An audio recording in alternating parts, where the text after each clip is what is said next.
Ko sisu ko e mamaanga o mamani.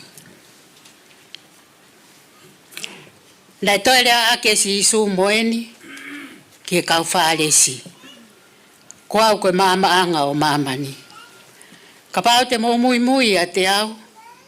E kai te mo whanonga he whakapouri. Ka te mo whanonga he mama o ku mauai he mo ui. Amen.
Laumali e hifo mai ki ho mau whaleni. Ha ele moho mafi mafi.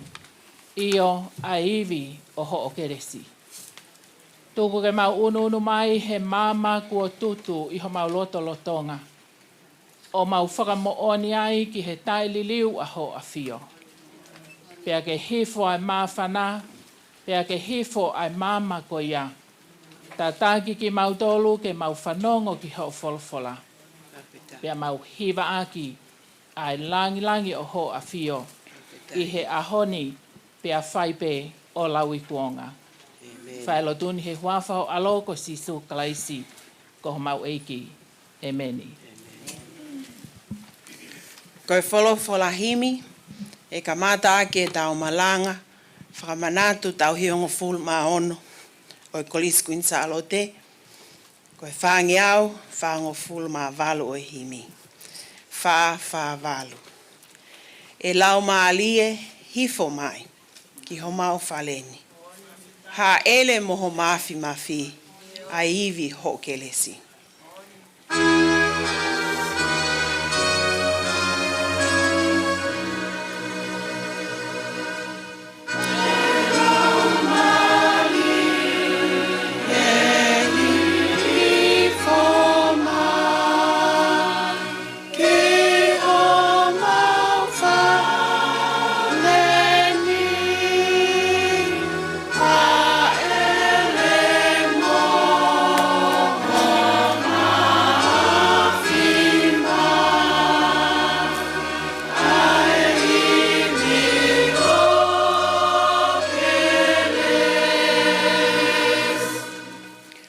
Koe afi, whakamaa a ho maulotoni.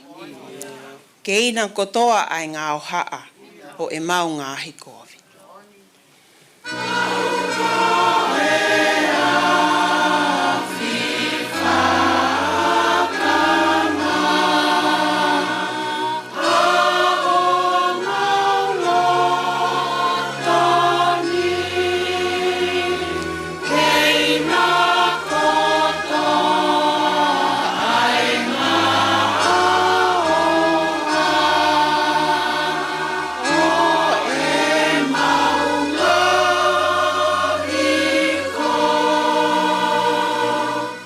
Hau koe lupe. O whaki ho siasi I laloni. Pou mo whakanaa ki ai. Tauhi mo tau kapoi.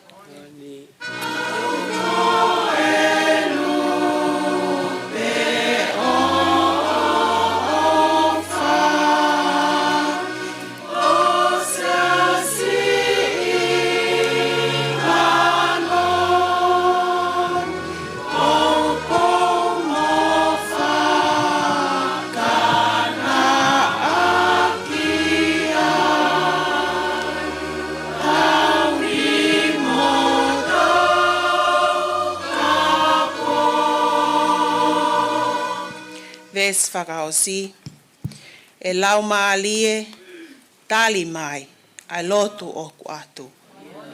Ha ele moho mafi, hau lau maalie, hau.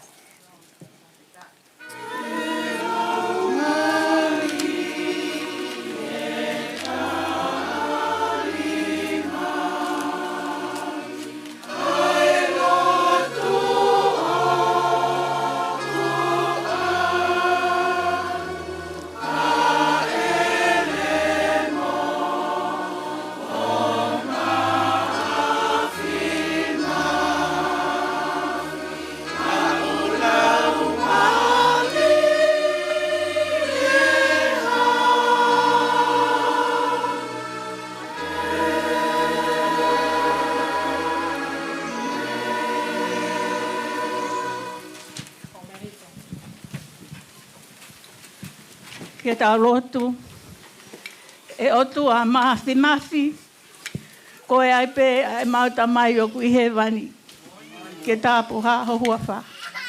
Koe otu a lau I tāniti, pia tokai maananga e a Fiona. Ko koe ia e taha isi o wā, ko koau ai pe, o ku taha tofu pe ai a Fiona, ka tuku koe, tā mai he wholawhola ia Hosea, kai hataia ke whai whakamoui. Lau ai ho mau monu ia, I he whakatātaha o ku mau whai. Ai kuna whai e ho alo pele ko sisu kalaisi. O a ukakato mai ai o whai a Fiona, ke mau ngahi mo ui whakafoi tui. Pea, ke ohi ai ki mau tolu, ke family tapu o a Fiona. Pea a papango fuai e maurea a pāta mai ki ho afio. A koe ni ai ki o mau ununu mai ko whanau ki hanga atu ki a Fiona. Ke tuku atu ai whakawhetai, ai whakamalo I he loto hounga mo oni. Koe hui koe ahoni mono ka veinga. Ai malanga whakamanatu, ka ma ai loto whakawhetai. Koe hui koe au sia, e he korisi o whaanga ko Queen Charlotte. Ai hongo hewango fulu maono ta I he ta o ko eni. Pea ku mau whakawhetai ai ki he a Fiona. Mau manatu ai eni, ai korisi lolotonga. Ai pure ako, ka mahano kau tiuta. Ai whanau ako. E ki lau maari e whakamole more. Whai ai pe mei olunga honau tataki. Whai ai pe mei olunga honau whakakaukaua. Pea ke whai e pe hono tāke kina e nau whanonga o whakanga tonu ke whinangalo ofa o e a Fiona. Ok mau whakamalo atu, ko hi ok mau kau whataheni, mo si kau whakafofonga, ma mehe ngahi whamiri. Ai, na e tō tau honau tahi e koristutuku, I he tau ko ni eua o COVID-19. Pak mau kore he hua whasisu.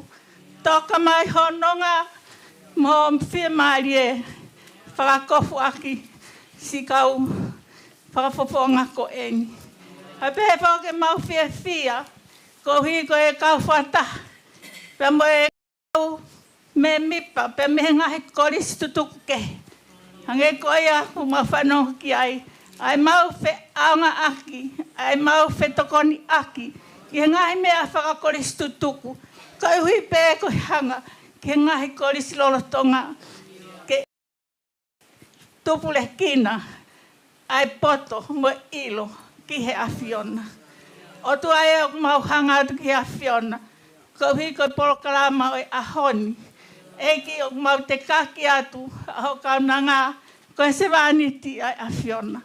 O maa e wholofola ko ke teu hono lau maari e. Ke teu ke hifo aki mei o mo unga.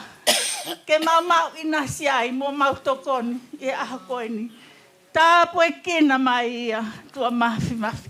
Pea mo e malanga o e aho eni. Ege o mau hanga ki he awhiona e toenga e polokalama. Tau pononga pepa mo awhio.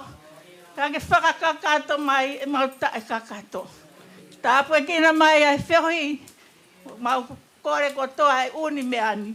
Ia hua whapesi su Christ koe alo. Pako koe ai pe ho mau whakamo ui. Amen.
Stame whakapetai.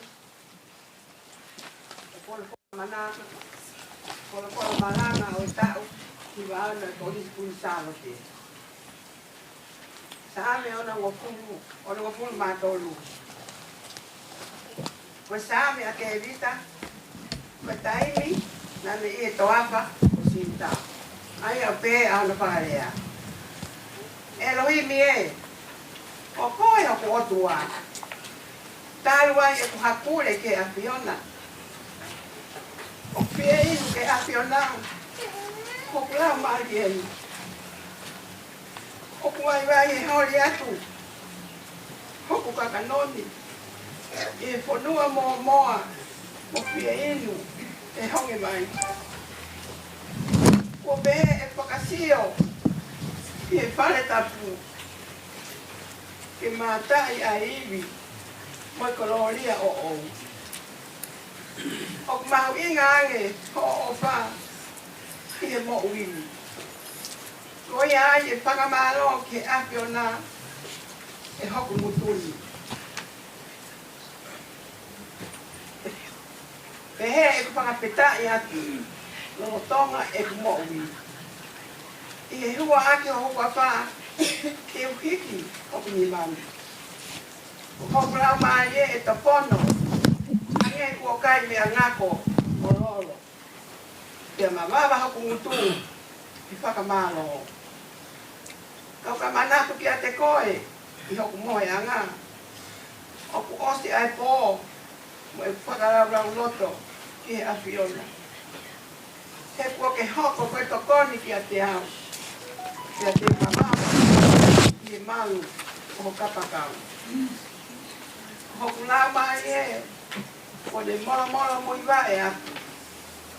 Pea puke au, e ho ni mātou matau. Amen. Tua ke he kauhiwa e kores tutuku, ke whai mai ha kauhiwa.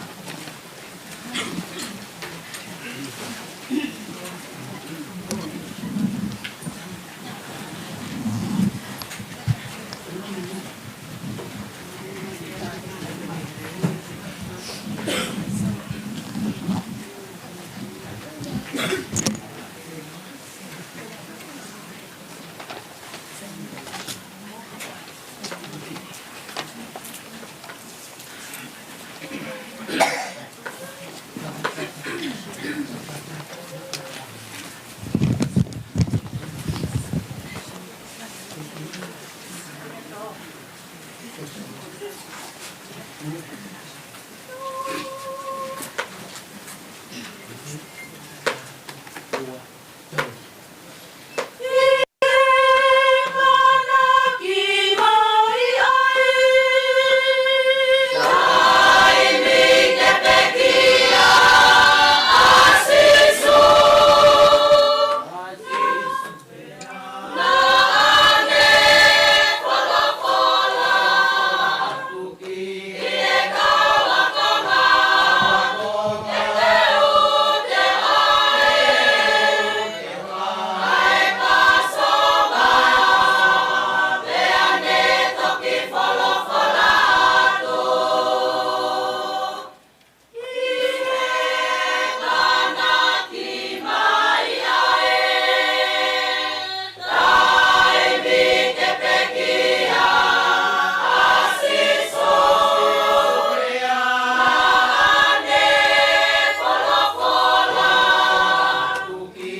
O paspasi mai ke hiva, ke kau hiva.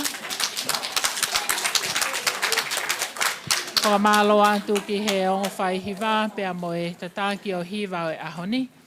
Pea o kou lawe i pe e au o ku ilo le lei e he sea whakalava koe mei mui e hiva. Ka kai ke nau hiva mai he lau lalo e hiva e ahoni. Ko au foki na aku whai e solo ka kou hiko whihia he ahoni.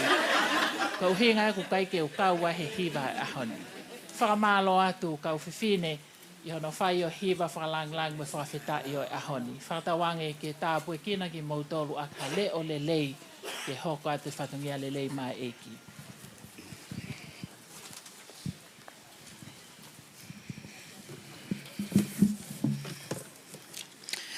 Koe ua wholofola e ngā anga pongpongini koe i sau hoa tāni. Koe rakolinto hongo fulu e wahe. Te ulau e me wes hongo fulu maa wha. Ki hono ua e ko ngā. Ai ak pe hono wha lea. Koia, si oku o whaanga. Mo hola me he tauhi aitori. Seuke. Koe kulea ki he kakai o ku whakapotopoto. Ke amo tol ke utangi ai mea au kuotara. Ko ipu whakawhetai, aia au ku tau whakatopu ake ha whakawhetai.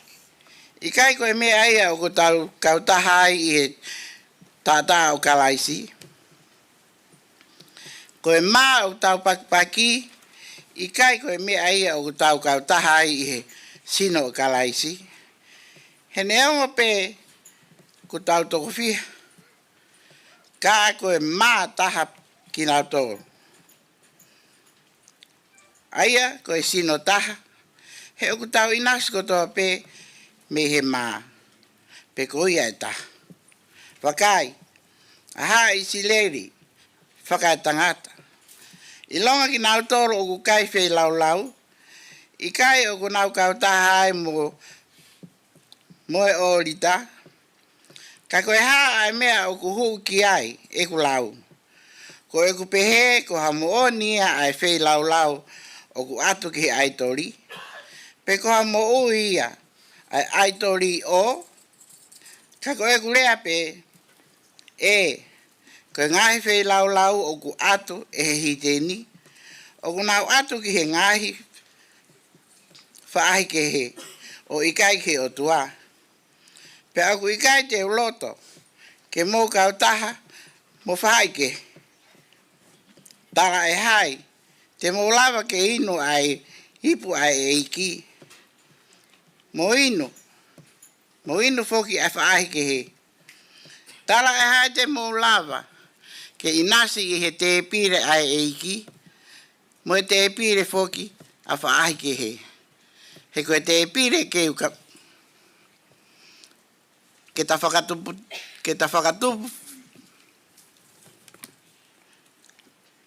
he koe te pire, he koe pehe, ke ta whakatupu, whiu, ki he eiki, he uku ta mālo i a te ia. Kono ngā tā ia. Whakatapu iki na he eiki e ni whorofora. Hoi.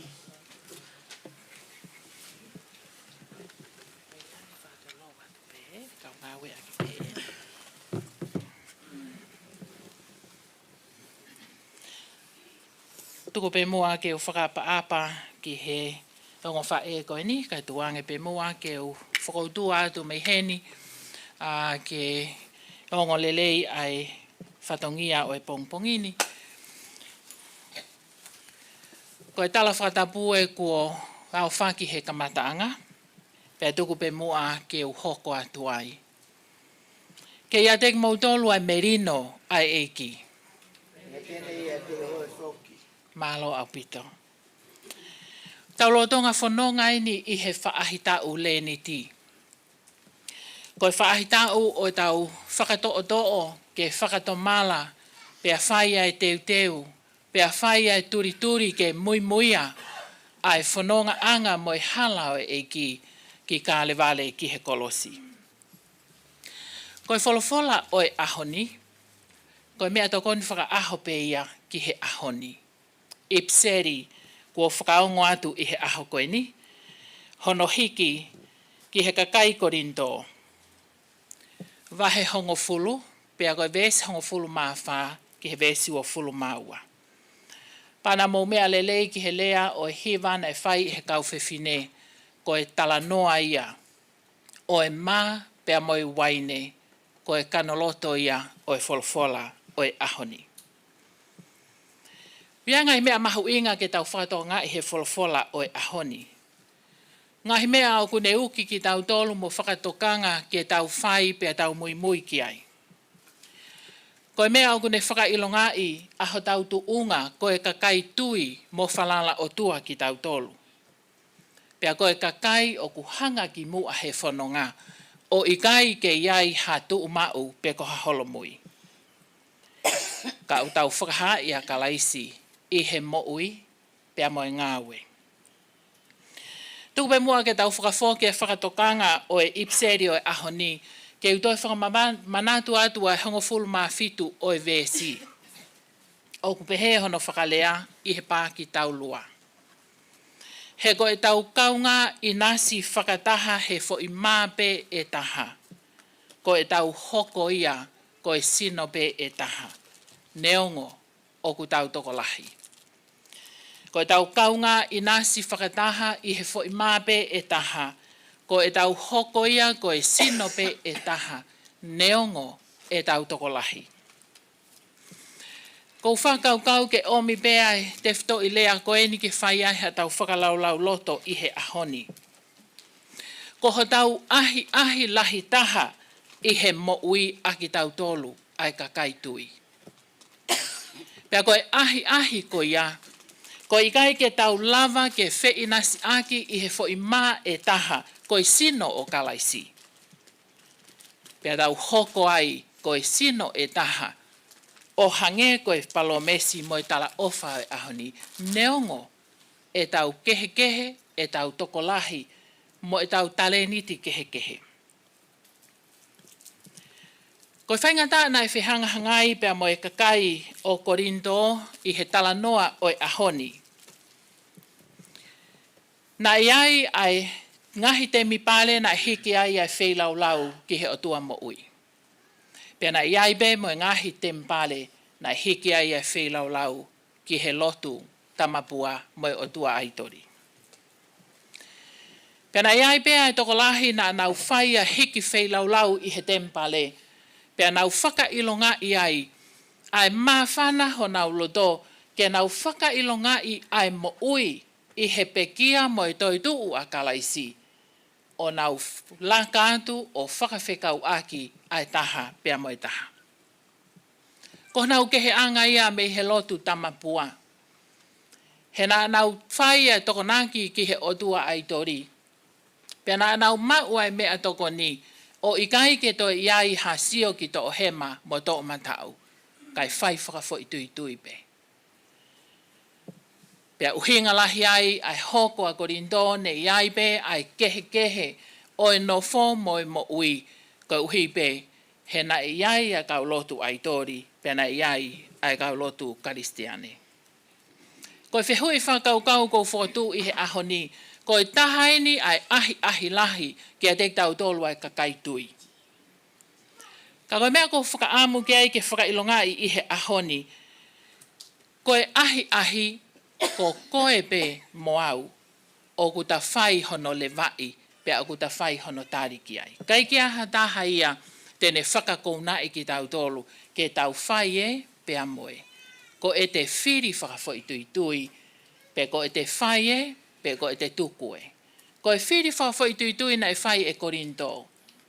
Pe te nau ihe te pire o rita o e hiki o e paki o e mā ke kaunga kau whakataha ai taha mo e taha, pe koe nau ihe o rita o e hiki wheilau ki he aitori.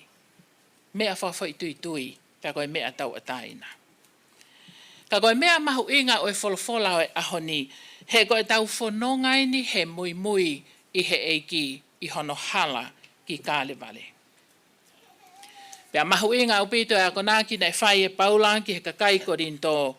A e ne whakaloto lahi ke teki nau tolu e malava ke ao niu pea hirio ai tui whakakaristiane i he uho uhonga o e lotu aitori ko uhi ko e nau puke ni maa ki ho nau mālohinga.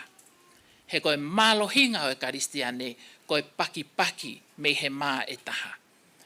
Pea nau hoko ai ko e sino mālohi o nau kaukaua pea tari te ke i ai ahi ahi kua whai e ki nau tolu na e whakawhiri i he mo'ui pea mo e whanonga. Mahino a bito e whakaukau e whanonga tau whai i he ahoni a e tau ka vei a e tau whenga ki e whakailonga i ki tau tolu he lotolotonga o e māma koeni ko e kakai kua tukupā a e mo'ui ke kaluse whai o tukuange hoto kita ka te turi fua, ke te kau whakataha moia ko tauka vei mo whekau e siso.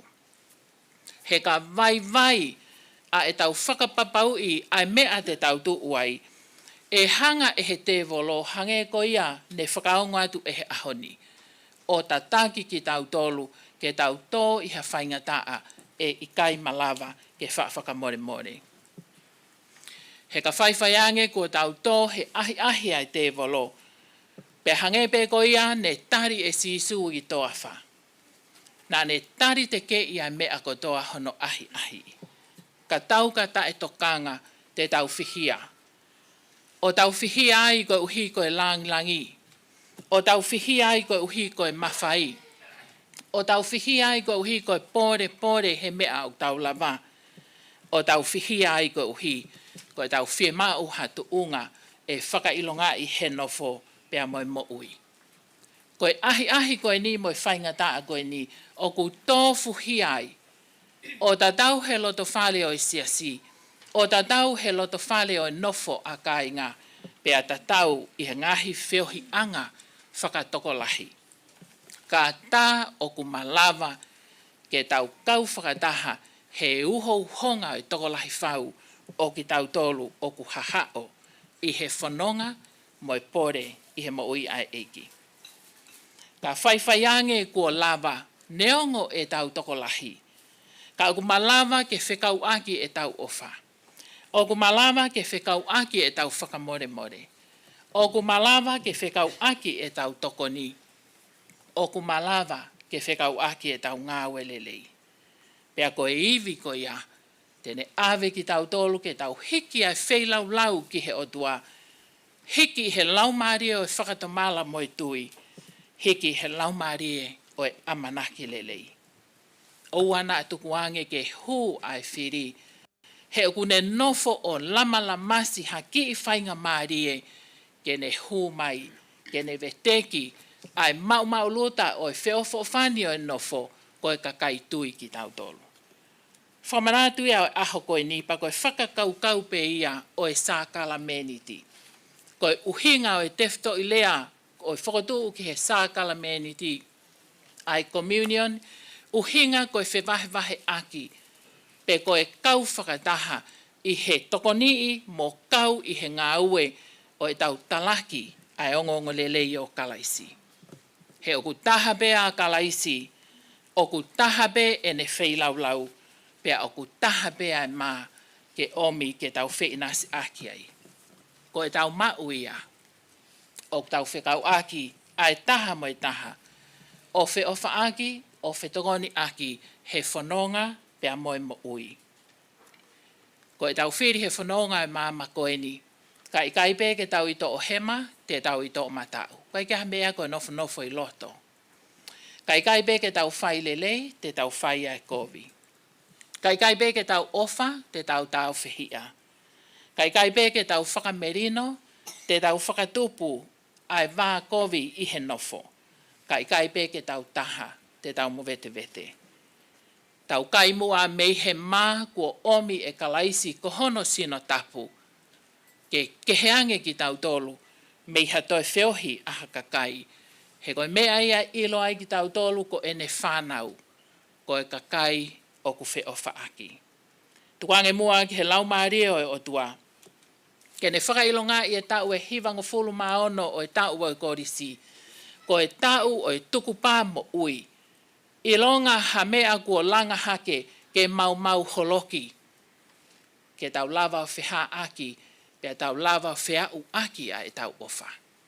Ko hi ke tau lava o whakailonga i ki mamani, ko e kakai ki mautolu, kua lanu he taa o eiki. Pe i he taime o e tau paki ai manatu i ke whawhanga ai toko taha i ho tawhaaki. Ko taime o ke paki ai pe ke manatu i o kuiai e laui miliona i mamani o kui kai ke nau inasi he tāpu akta tau. Oua na ngalo ko ho tau wia whiwhine ko ristu tuku. Ke tau tuu hake ko toa pea o ulo. He futau e hiwango fulu maono. Oua na atukuange ai te voloke ne mau i ai whanonga mo e fuka ko tau to o ke whakailongai. He tau e hiwango fulu maono o e whanonga e kolisi. Whai he laumari o e tui mo e whalala. Pe tau hiki ai koloria o e otua. He mea ko toa pea o tau whai. Tukuange whakato he laumari e. Ai wholofola ko ne omi ko e koloa o e koristu tuku he tau whakakoloa ko e ni. I huafa o e tamai pea mo e alo. Pea mo e laumari e oni. E meni. Whainga maari e koeni, ko e taha o e polokalama, mahu inga o e whiohi anga koeni. Ko e tau whailongai e kaupekia o e koristu tuku, koristu kuin salote. He tau e ne ua, ko tau situ a pemeiai. Kauai e paresteni a koristu tuku. Kauai si kau whae fita, kau vaskola. Pea kauai pa me ngahi o whiwhine he ngahi tau ako ki mui. Pea tuku pe mua ke tau whakailonga i aki ai whakamalo mo e whakawhetai. He na e hoko e nau mo ui. Ko e mama ke ne hulu. Ke a tek mautolu e kau mui aki. Ke mau kau he pue i whanonga anga e aha koe ni. Tuku pe mua ke mau whakailonga i ai e ki polo kalama mawahe o e aha koe ni. E whakaongo atu ai hingoa o e kaupekia. Pea o kuheni a ngahi whamiri o e nau tolu e kaupekia. Te nau lava mai ki muani o whakotu he te pire kua tuku ai ngahi tā o e kaupekia. Pea te nau tutu ai whai te lango o kui mua i he tā. Ke whakailonga i aki. Neongo kua nau pekia ka o nau mo uipe. He koe tala ia mo e whanonga ai kakaitui. Heti, mai ki masi. Ki masi.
Ko le mua ke tau.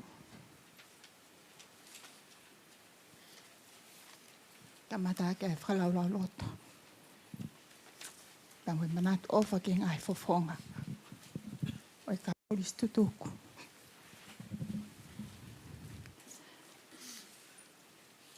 Ko nau ikai ke hala whanonga tau whanongai. Whalau loto aki. Ko speli na hikto ya sione. Hong fulma taha we vahe. Hua fulma nima. Pema hua fulma ono. Oi vesi. Ia ia ngahi kupu i lea koe. Pea mea hai e si su ki ai. Ko au pe koe toi tuu. Pea moi mo ui. Ko iau tui pik tai kia te au. Neo ngō kōpe kia. Ka tene mo ui pe. Pea ilonga aia o ku mo ui. Mo tui pik tai kia te au.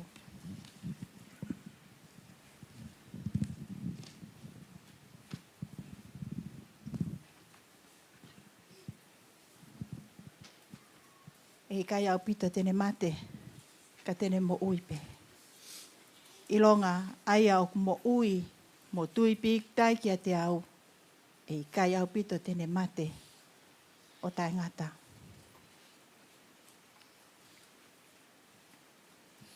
Amen. Te whakawhi ai kauhiwa, a whamore more pe tukuange pe mua ke kauhiwa, ke nau whakaongo mai ai himi ni mangeau whangofulu. Pea te ui atu ai hingoa, o kaupekia, kore atu ke kauwhafofonga mō lava mai, o whakatu ai ngahi tā, pea mo tutu ai te lango.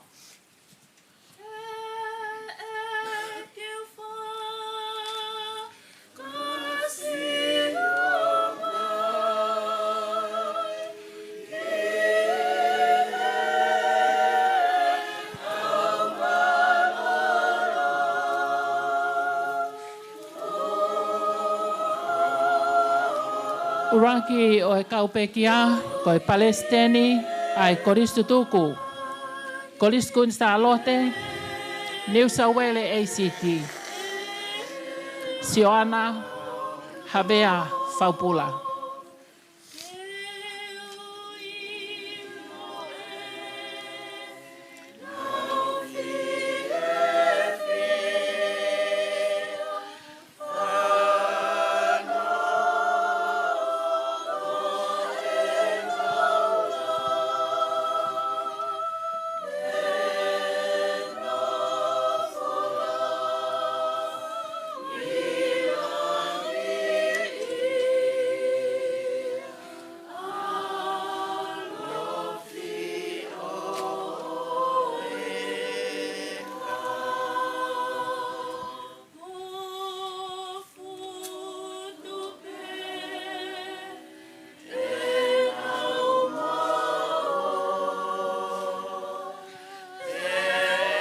Tauhi paanga, malolo ai koristu tuku, Sane, Greenlees.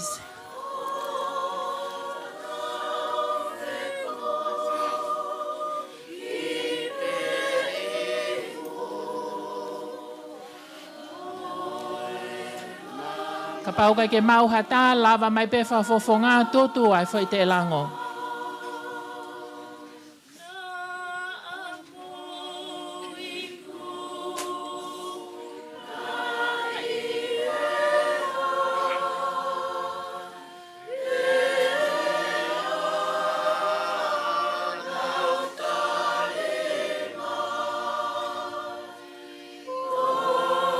Malo.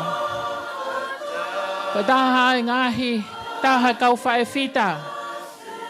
Wa skola ko Sela, Havea, Aloua.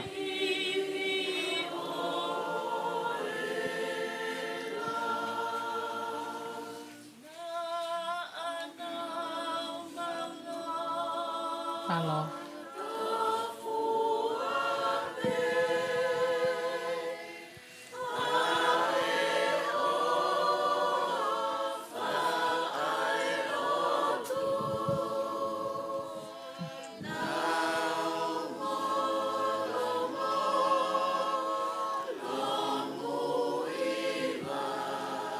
Ko hoa o e whai whekau, Sepiuta Fotofiri.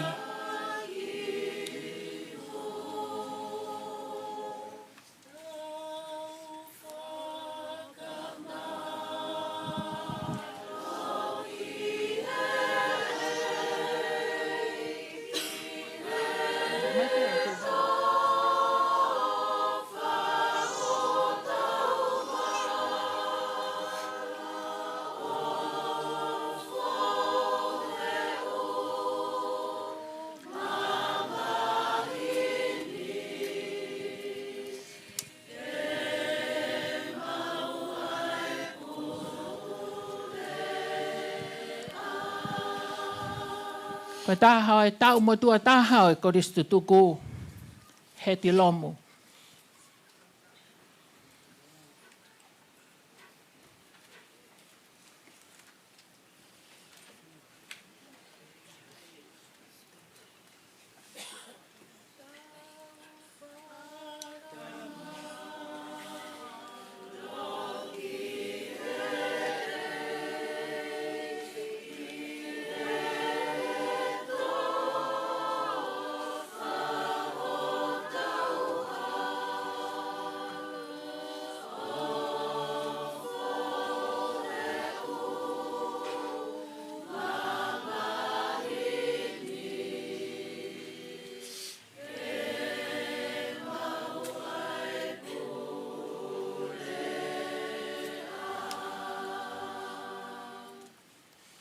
Taha e kau vaskola.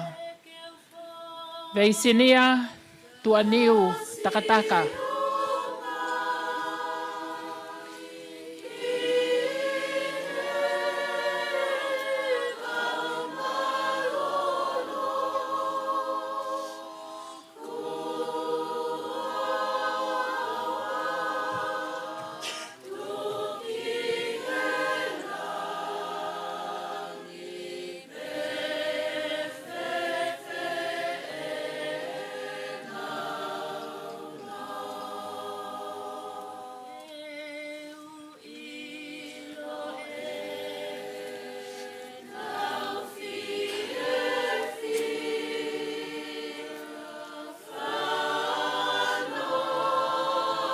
Ilaisane laula e hauvea.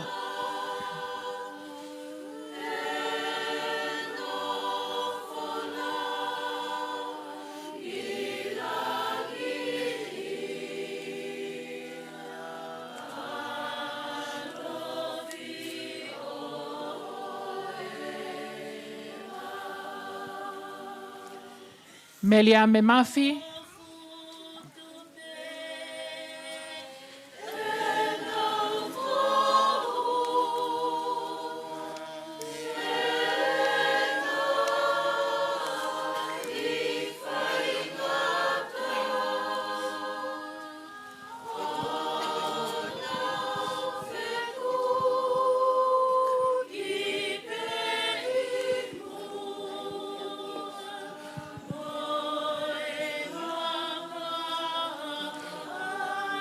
Mele funaki ko e whae ko e ni ne au o whakalaka ki tau e te au. Mele funaki.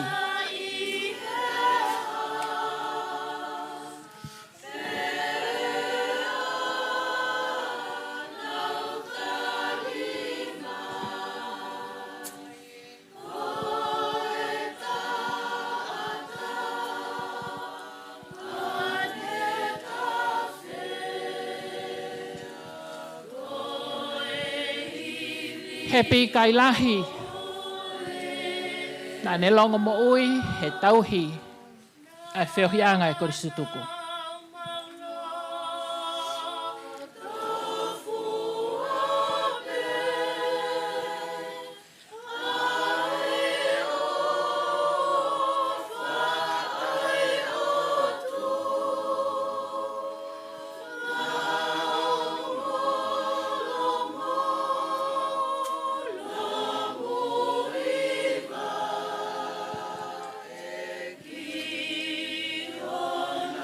Hoa o e whaifkau malolo maniante whaletau.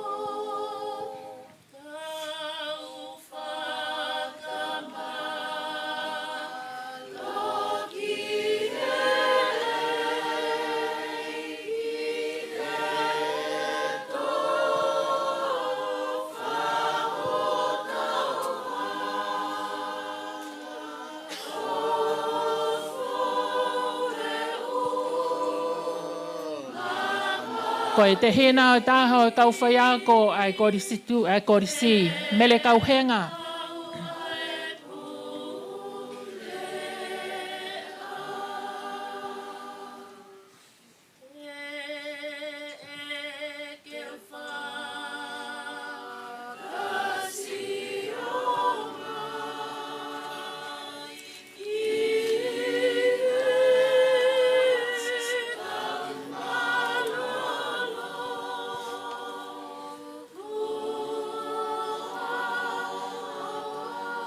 Koe hoa ene o whai whakau. O siasi o tonga. Koe whakamui ia o e kaupekia. Ave ave, pipiena, poutele.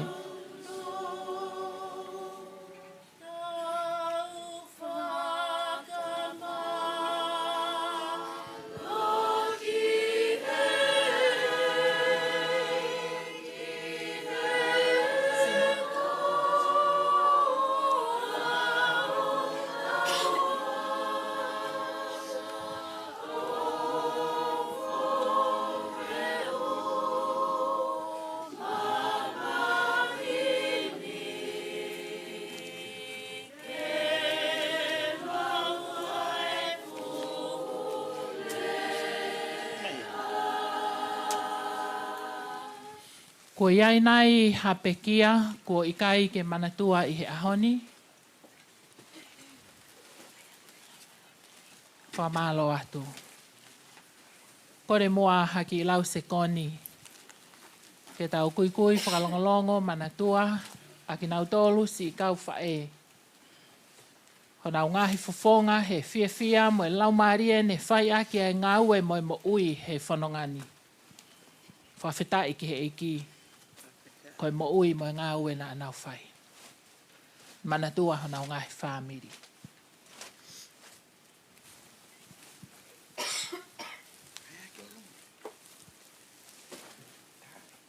E ki lele i hange pe koe whola na mau whanongo ki ai.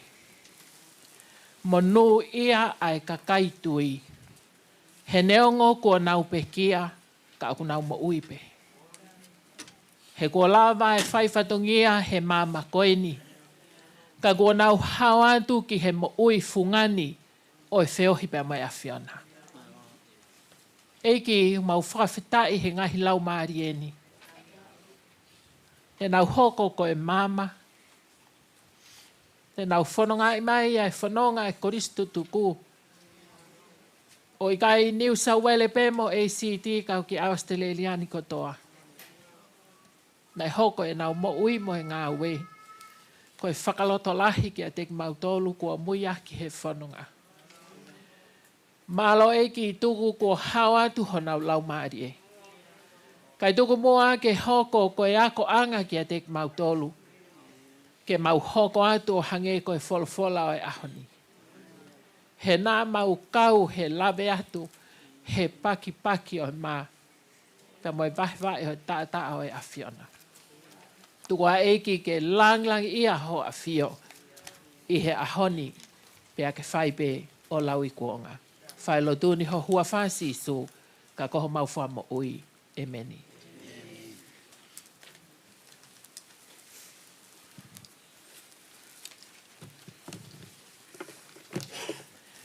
Whamore ko e tau himi whakaosi a e whai ai pa mo e tau tānaki o e mea ofa.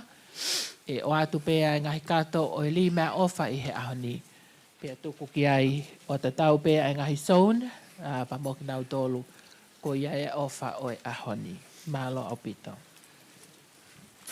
Ko e whola himi, whakaosi aki, o e ngā o e anga, o e aho whakamanatu e aho koeni. Ko no ngea ua fulu mawalo e himi, mo mea ki tau hiwa. Sisu he eiki o e mau mo ui. A whio mai ka mau whai tuku pā. Te mau tau kawe ho tu ni. Mau mateaki pēki ho hua wha. Eiki si hova moho ke resi. Omi haiwi ke toko ni mai. Te mau ikuna ai tau a heri. Tā uluafi he tau o ka whai.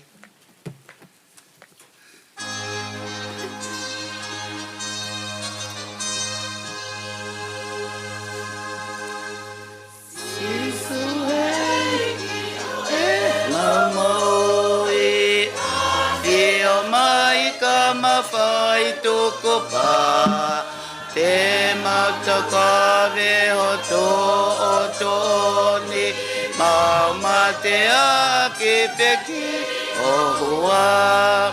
E si hova mo ke lesi o iwi ke tō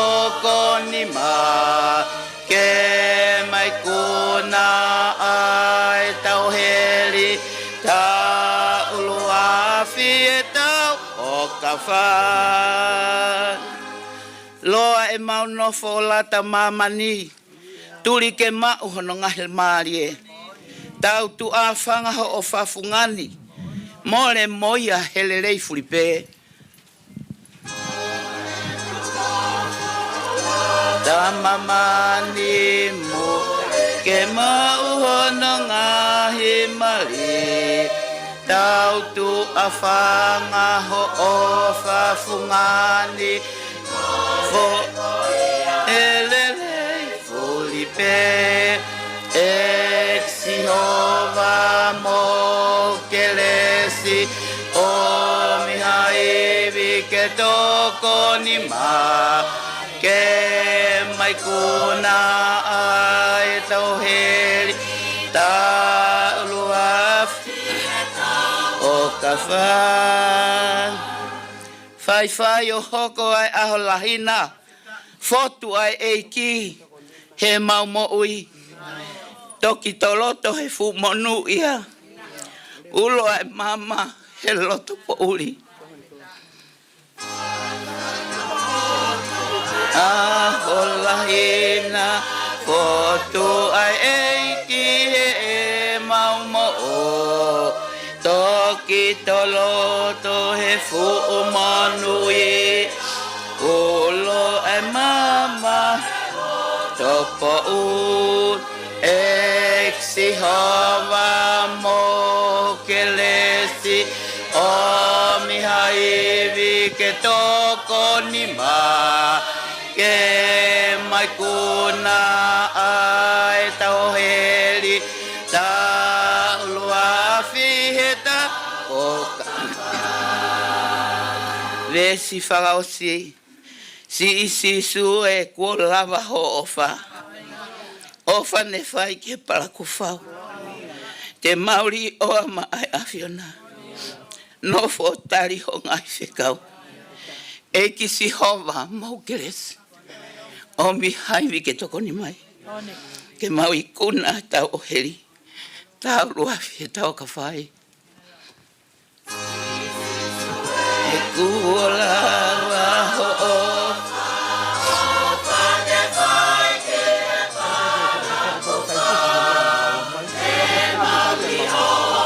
ma ai afiona no fo otari ho mahi se ka exihova mo kelesi o mihai ke toko ni ma ke mai kuna ai tau heri ta ulua fiheta o kafa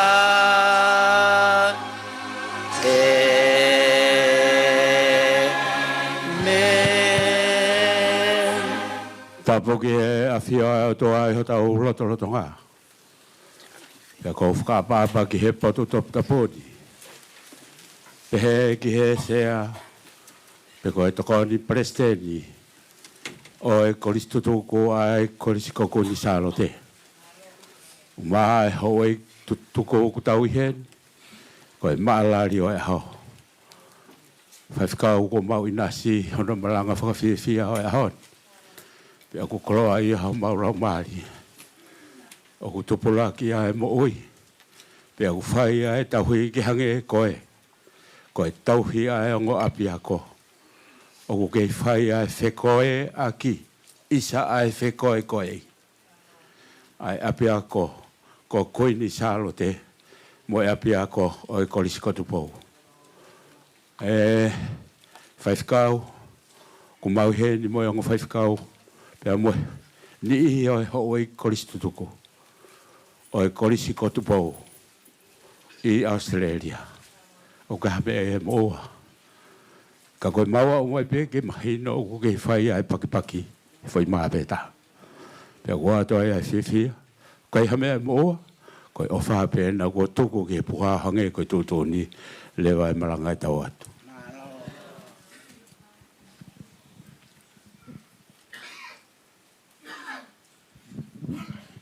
Ko Kore ke tau tapo aki i ai ofa ko fo aki. E tamai maf ko koe ke mau tamai whakahe wani. Ke awhio me awhio anga maulo nuko sayone. Ke uia ko ke fo aki me tapo aki mo ui ke mau si nasi ai. Mau lawe mo ui he tau hiwa ngofulu maono. Pea mau sio ki mui. Ko hae mea ku mau hao mai ke tau koe. Ka koe whakawhetai mo whakamaloho mau lau maari e ke awhio na. Ko hanga tauhi tai whiri mana ko se mau mo ui. Ai ko kolistutu kuin salote a New South Wales. Pea mau tu uta mai ke whakaloa ko eni. Neongo, ko ke ui maoni oni e ngai waskoula. Mo si kau whae fita. I whanonga anga. Ka koe anga e mau whanonga. Ko e mau whanonga pirikimi pe. Ok whai. Mei taimi ki itaniti. Ko ke awhio hifo. O ku hene whai whekau. O ku loa nuku hene si kau koris tutuku. Ko nau lava mai me ngai koris keke. Ae kau koris tutuku in salote. Kai ki aha mau mea te mau foaki. Neongo ko ki isi mea ko foaki. Ko whakaha. Ke mau foaki he aho koe ni. Ko e ngā ue. Ai koris tutuku e mau whanonga. Ka ku mau hapai atu pe ia ki he to uku whai whakamui a Fiona. Whai hono tāpu e kina. Ho kau koris tutuku. Ko whakaamu ke he wanoa wano. Ko tu uta ke tau te au. Ka ko hai e iai. Kai ki aha mau lawe i ha mea ta. Ko ata. Ofa ata pe a Fiona. Te ki hanga whakahoko ata ko taha iai. Tamai. Ko e mau ki ofa eni. Hapai atu ia. Ke tāpu e kina. Mo ke whakakoloa ia. Pa ke tuku ke koris tutuku. Ke mau ngawe i. Ai koris tutuku he lotonga mau mau e mo ui. He talama he fola. Ko taimi e tau mo ui. Ke tau fia pe mo tau whai rerei. Mo whai e umea kotoa pe. O ton ke whai. Ko aha ui ai ki. Ko mau. Ihe feitu e ta. Ka ko mau kore mo mau lotu. He aho koe ni. Tapu e kina e ofa kotoa pe. Ko si fo aki. Whakafono ki nau tolu kotoa pe. Na nau whai fo aki mo loto ofa. Mo loto hanga maari e. Te mau whakotoa te mau mo ui. Ke a Fiona neonga mau tae tau. Pe he mau lotu mo mau hu. I he wafa tamai. Mo alo. Mo lau maari e mao ni oni. Amen. Pea ko ke lesia iki ko sisu klaisi pa mo ofa ai o tua. Feo he lau maari e ma oni oni. Ke ia te tau tolu kotoa ia. O whai peo tae ngata. Amen.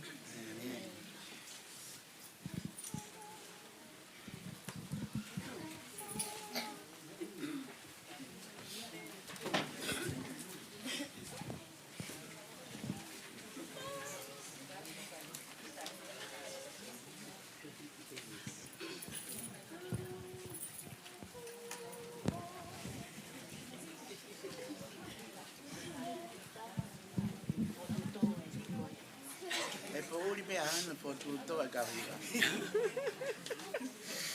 Malo. Ko te rata kale o te kawi. Hey!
Whamalo atu.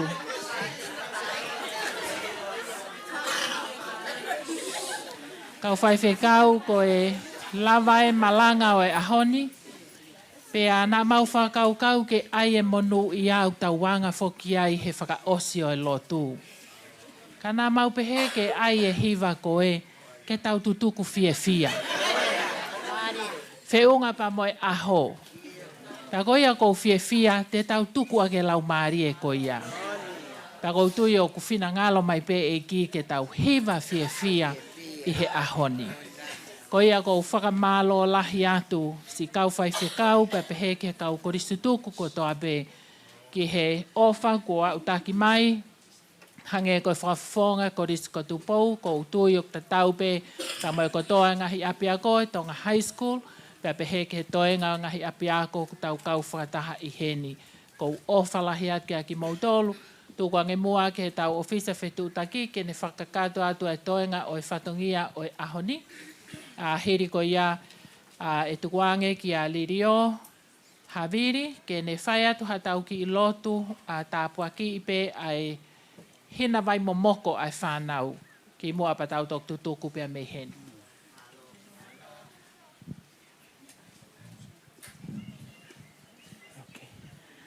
Whamalo atu i he ke whaiwhekau, pia pehe ki he kau whewhine ko nau to'o whatongia i he aho koe ni. Pia pehe ai whamalo atu ki he ngahi kolisi tutuku ko toa pe me ngahi kolisi. Ko tau kau whakataha i he malanga whakaeki hono whamanatu e tau hiwanga fuma ono o i kolisi Queen Charlotte. Ko kore pe ke whakawhi ko toa ki mautolu ko mou mea mai e aho koe ni o kuai e ki ipu vai o teu e he kau whewhine. Ke mou whakamoko ai, pia mou toki mea atu ki ho mou api. Kore atu ki he kau kolisi tutuku, te tau ki break mo tau tolo ki mi te tahanima, ai ki whakamama alohi, pia kore atu ke tau toi whoki mai ke hoko atu e tau whakataha pia mo i tau whilakanga. Koia pe malo. Malo. Koe toi whilakanga. E ke o mātou e hanga hake hoa koeni. Ke tāpua ki mai moa a e mea tokoni, hae ke hua vai momoko. A ke mā o he koristutuku, he whake haiwi mā mālo, ke whai ake ngai whatongia. E Jesu Christ, ka koia mā whamoi. Amen. Amen.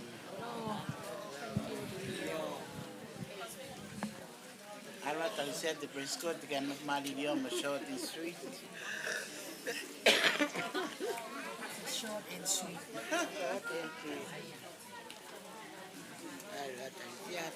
Ué? Tá bom, feio logo, já quer botar o treino no reino. Tá bom, não consigo que vai o ano, se tu a. Pe mea que tá até que tá bem mea aí agora. Tá bem pe mea que com a.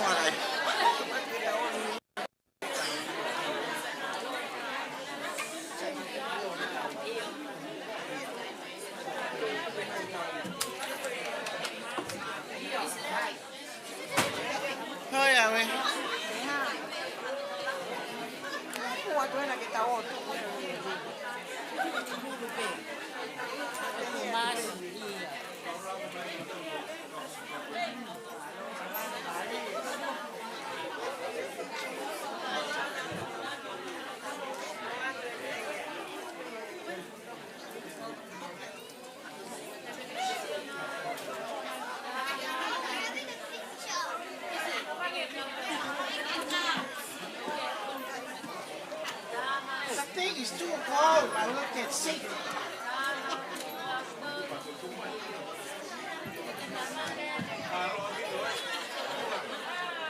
I can see the sun in the dark. Don't worry, I'll be there.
Kataki pe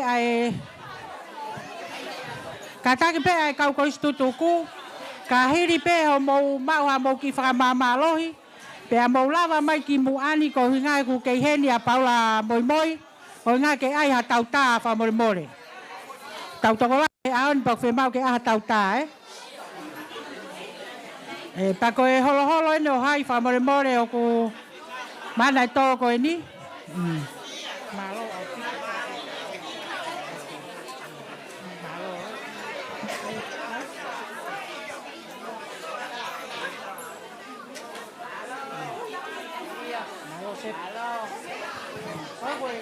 Có sẽ đọc ra quả thảo miệng ai bảo là tàu ca và bà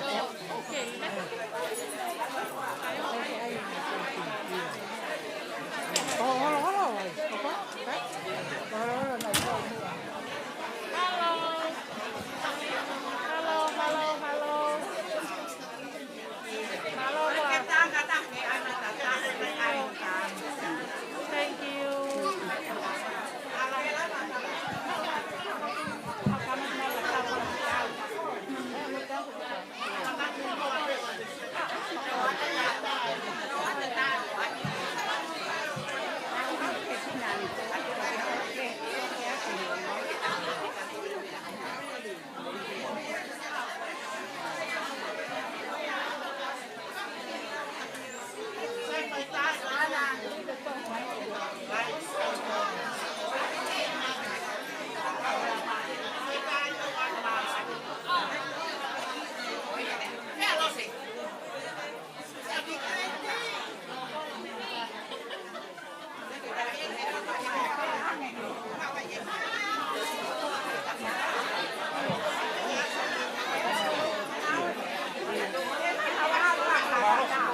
Thank you.